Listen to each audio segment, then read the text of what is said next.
Assalamualaikum warahmatullahi taala wabarakatuh dan salam sejahtera saya ucapkan kepada yang saya hormati Dr. Anwar Ahmad dan seterusnya rakan-rakan sekalian. Tajuk pembentangan saya pada hari ini yaitu pentaksiran formatif berdasarkan buku teks sejarah KSSM. Berikut adalah ringkasan kandungan pembentangan saya pada hari ini. Kurikulum Standard Sekolah Menengah KSSM yang dilaksanakan secara berperingkat mulai tahun 2017 telah menggantikan kurikulum bersepadu sekolah menengah KBSM yang mula dilaksanakan pada tahun 1989. Perubahan kurikulum ini juga telah membawa kepada perubahan terhadap buku teks sejarah KSSM. Buku teks sejarah KSSM telah tampil dengan persembahan yang lebih menarik dari aspek warna dan penggunaan peta pemikiran dalam mempersembahkan kandungan. Selain pengetahuan sejarah, aspek nilai kewarganegaraan perlu dipelajari sebagai sebahagian daripada kandungan mata pelajaran sejarah. Turut ditekankan aspek kronologi bagi membolehkan murid memahami perkembangan peristiwa sejarah negara dan turut dimuatkan dengan pelbagai aktiviti kemahiran dan penilaian seperti aktiviti cuba buat, aktiviti kemahiran pemikiran sejarah, aktiviti pembelajaran abad ke-21, aktiviti teknologi maklumat dan komunikasi, pemahaman dan pemikiran kritis, kemahiran berfikir aras tinggi dan kajian kes. Dan perubahan ini telah membolehkan buku teks sejarah KSSM menjadi sumber yang begitu baik bagi membolehkan guru membuat pentaksiran formatif terhadap murid. Oleh itu, dalam kertas konsep ini, saya akan menjelaskan tentang konsep pentaksiran formatif, ciri-ciri buku teks sejarah KSSM, cabaran menggunakan buku teks sejarah sebagai sumber pentaksiran formatif, dan cadangan mengatasinya. Oleh itu, kajian ini penting agar guru jelas tentang ciri-ciri buku teks sejarah KSSM dan pemantapan penggunaan buku teks sejarah dalam kalangan guru dapat dilakukan. Sebagai pengenalan, program pendidikan yang meliputi aspek kurikulum dan co-kurikulum adalah satu usaha membantu perkembangan seorang murid secara menyeluruh dan bersepadu dari aspek jasmani, emosi, rohani, intelek, dan sasya diri. Dan kalau kita lihat fokus KSSM-nya juga selaras dengan kurikulum kebangsaan, yaitu menekankan 6 aspek utama, yaitu komunikasi, kerohanian, sikap dan nilai, kemanusiaan, keterampilan diri, perkembangan fisikal dan estetika, sains dan teknologi, yang mana pada akhirnya akan melahirkan generasi yang seimbang, yang mempunyai pemikiran yang kritis dan kreatif serta inovatif.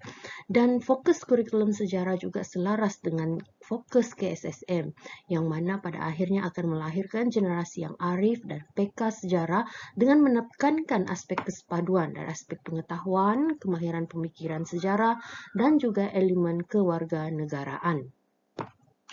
Beralih kita kepada pentaksiran. Sebagai pengenalan, pentaksiran merupakan proses mendapatkan maklumat dan seterusnya membuat pertimbangan tentang hasil dari satu proses pendidikannya, dan ianya merupakan kesinambungannya dalam proses pembelajaran yang merangkumi aktiviti menghurai, mengumpul, merekod, memberi skor, dan membuat interpretasi tentang maklumat pembelajaran murid bagi satu tujuan yang tertentu. Dan pentaksiran juga membolehkan guru mendapat gambaran tentang prestasi pembelajaran murid dan seterusnya membolehkan guru mengesan kekuatan dan kelemahan pendekatan yang digunakan, seterusnya membolehkan guru itu merancang dengan lebih baik pada masa akan datang ya. Dan pentaksiran ini terbagi kepada dua bentuk, yaitu pentaksiran formatif dan juga pentaksiran sumatif. Dan pada hari ini saya akan memberi fokus kepada pentaksiran formatif berdasarkan sumber buku teks sejarah KSSM ya.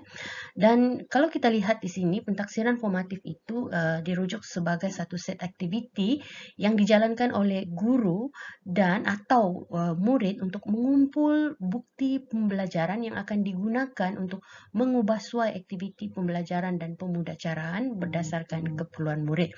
Jadi maksudnya di sini seperti Kalai Selvem Arumugam 2021 mengatakan guru beralih kepada kaedah yang lebih sesuai untuk memastikan pembelajaran murid itu atau penguasaan murid itu menjadi lebih baik ya.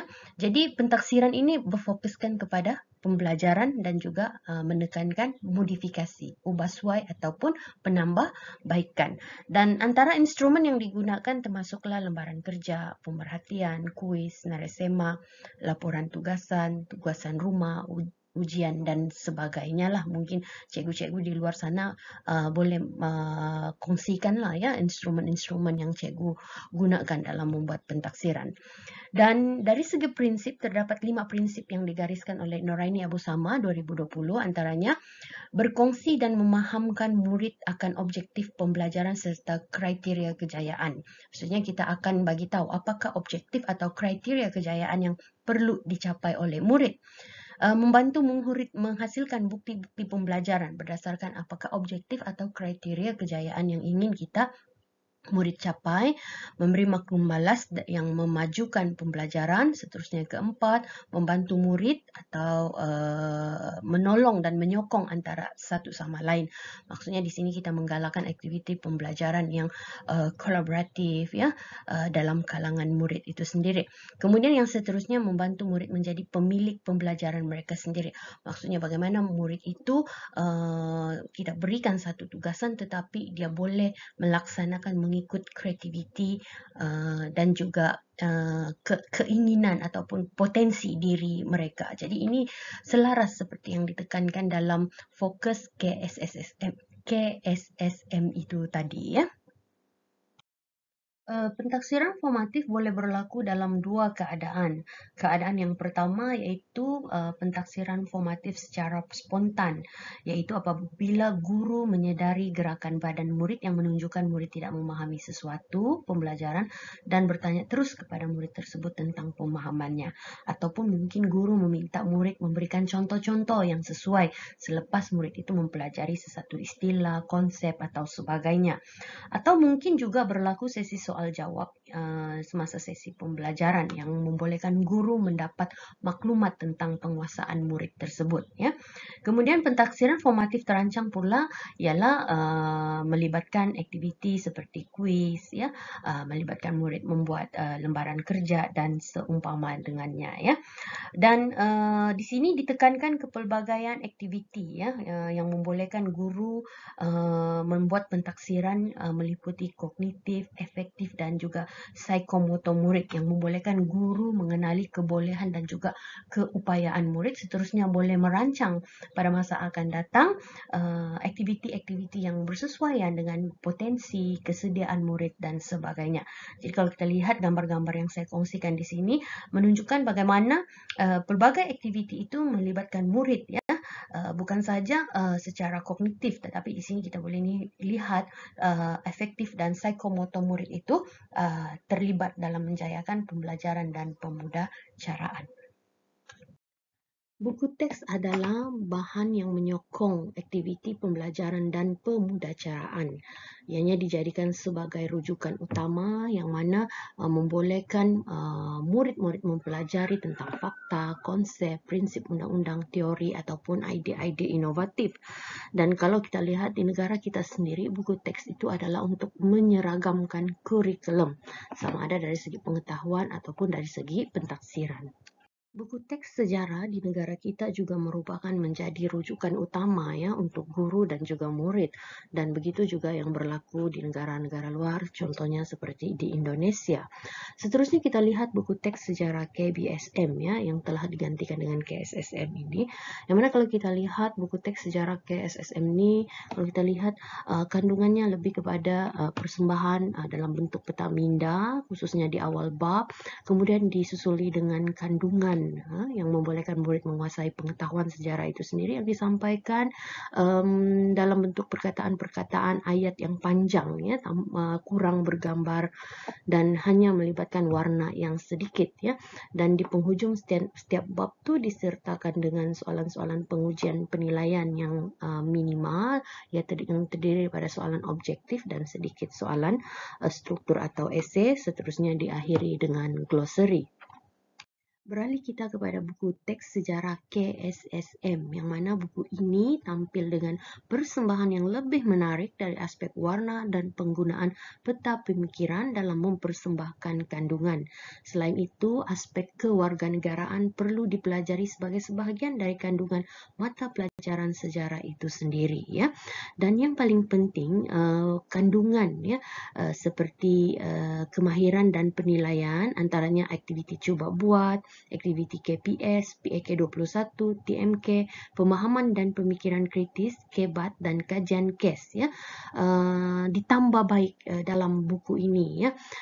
Dan yang mana perubahan ini membolehkan buku teks sejarah KSSM ini sendiri menjadi sumber yang begitu baik bagi membolehkan guru membuat pentaksiran formatif terhadap murid. Oleh itu, guru memainkan peranan yang penting untuk memastikan sumber-sumber yang terdapat dalam buku teks ini dapat digunakan sebagai bahan pentaksiran formatif yang akan membawa kepada impak pembelajaran dan pemudacaraan. Berikut adalah 19 perkara yang berkaitan dengan ciri-ciri buku teks sejarah KSSM, ya. Jadi guru-guru bolehlah merujuk buku teks sejarah KSSM untuk mengetahui 19 perkara ini dengan lebih terperinci. Beralih kita kepada cabaran dan cadangan penggunaan buku teks sejarah KSSM sebagai sumber pentaksiran formatif. Dari segi cabaran yang pertama adalah guru kurang kefahaman dan kemahiran pentaksiran. Ini seperti kata Selvem Arumugam, guru-guru tidak dapat membandingkan dan membezakan antara pentaksiran formatif dan sumatif. Disebabkan itu, kebanyakan guru lebih kepada penggunaan pentaksiran sumatif, yang mana pentaksiran sumatif ini tidak dapat mentaksir murid sebenarnya secara menyeluruh dari segi kognitif, efektif, dan juga psikomotor, ya. Kemudian kalau kita lihat, ya, guru akan bergantung juga kepada buku kerja atau modul sebagai jalan mudah melaksanakan pentaksiran, dan ini biasanya pentaksiran sumatif. Cabaran seterusnya ialah peruntukan masa mengajar sejarah adalah terhad, iaitu hanya 64 jam setahun diperuntukkan berdasarkan Surat Pekeliling Ikhtisas KPM bilangan 6 2019.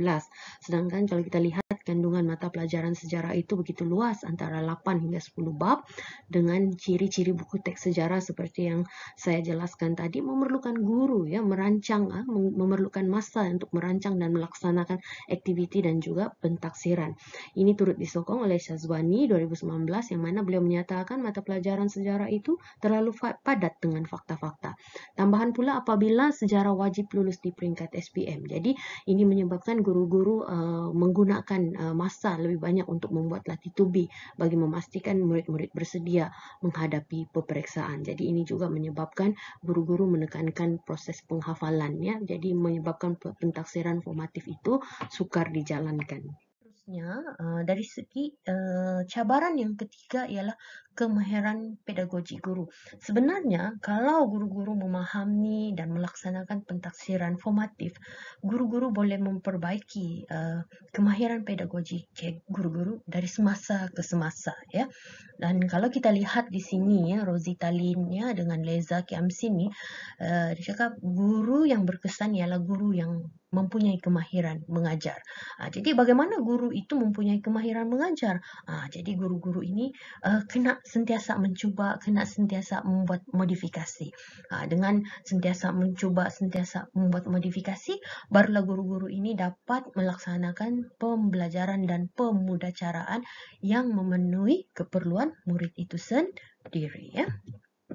Kemudian yang keempat, kurang bahan atau sumber digital dalam buku teks. Ya, kalau kita lihat buku teks KSSM ni, dia sudah ada QR code, ya, QR code tentang info-info tambahan, ya. Contohnya macam saya kongsikan di sini, ya, imperialisme Barat di Asia Tenggara. Tetapi masih minima. Jadi cadangan saya, disebabkan sekarang ni murid-murid kita ni dia sudah mempunyai kemahiran dan mempunyai kesediaan dari segi teknologi, dia mempunyai kebolehan untuk akses atau boleh belajar dengan pelbagai cara mengikut kesediaan potensi dia, maka sumber digital itu perlu ditambah. Bukan saja info tambahan tentang suatu peristiwa sejarah, tetapi boleh ditambah dengan perkara-perkara seperti video, quizzy, soalan-soalan Google Form dan sebagainya. Sebagai cadangan ya untuk membolehkan guru membuat pentaksiran formatif berdasarkan sumber buku teks sejarah ialah guru meningkatkan kefahaman dan kemahiran dalam membuat pentaksiran.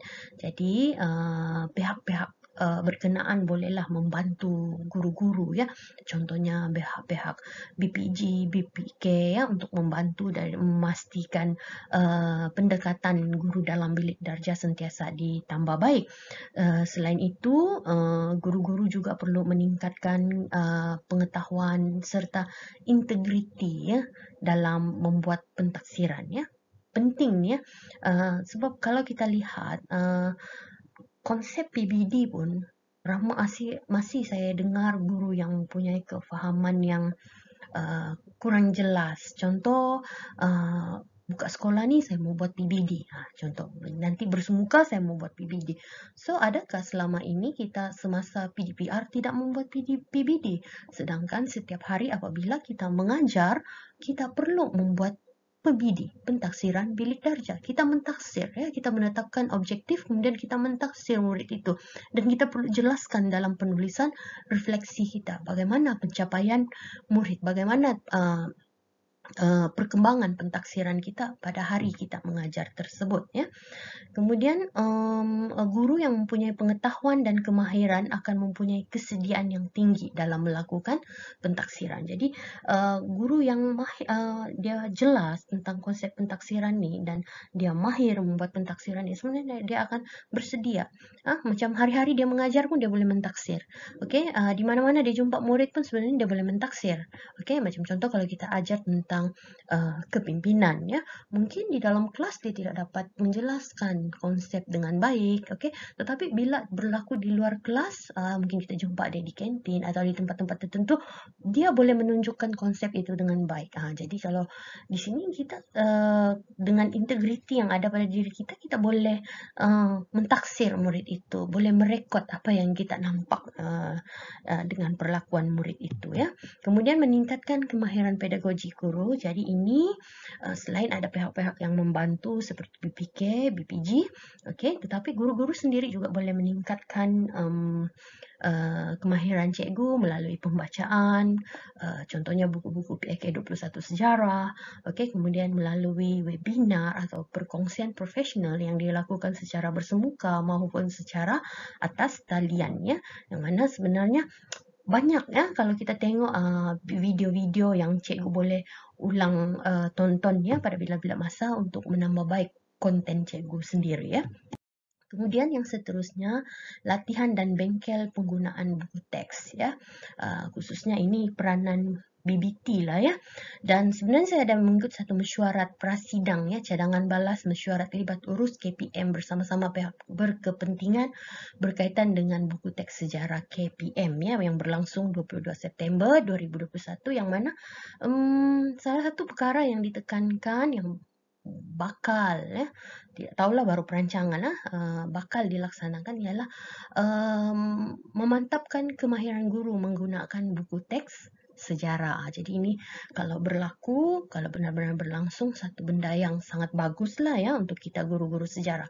Tapi timbul lagi persoalan, berapa ramai guru yang mampu dilibatkan ya. Jadi kita berharap seramai yang boleh lah ya. Okey, kemudian sudah tentulah saya mencadangkan peruntukan masa tambahan bagi mata pelajaran sejarah kerana melalui kepelbagaian aktiviti ya,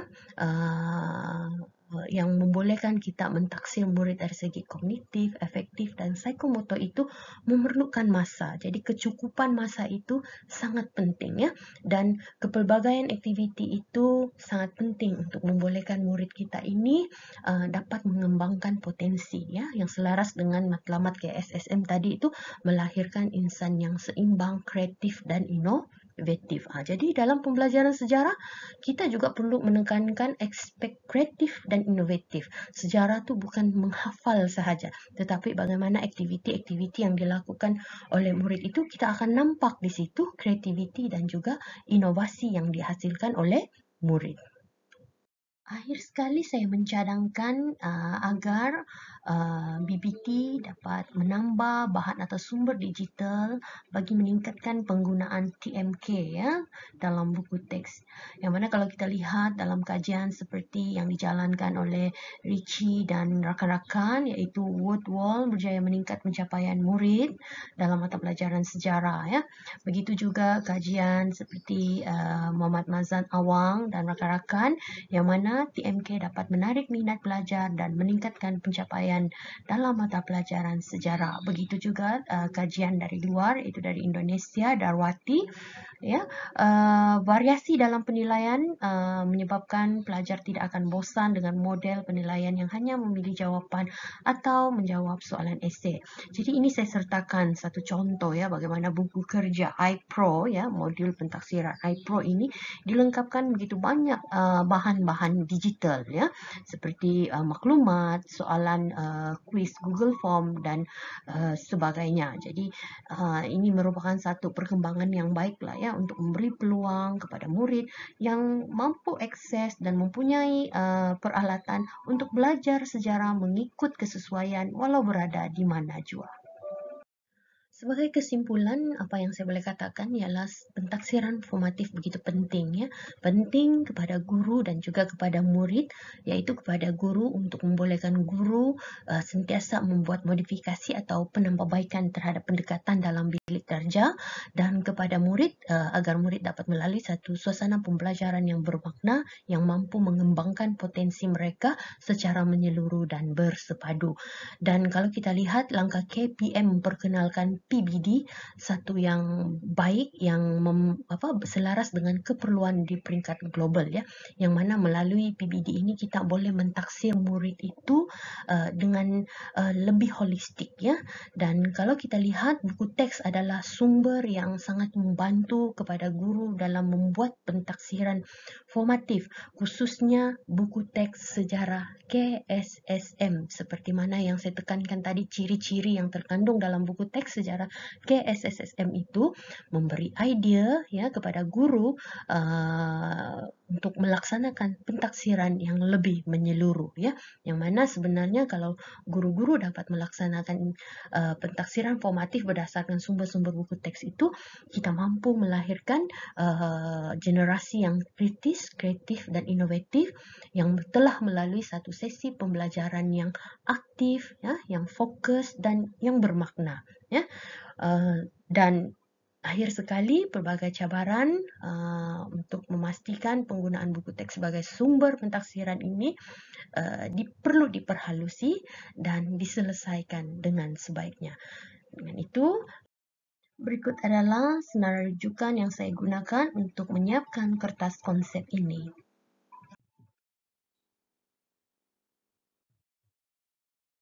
Sekian, terima kasih.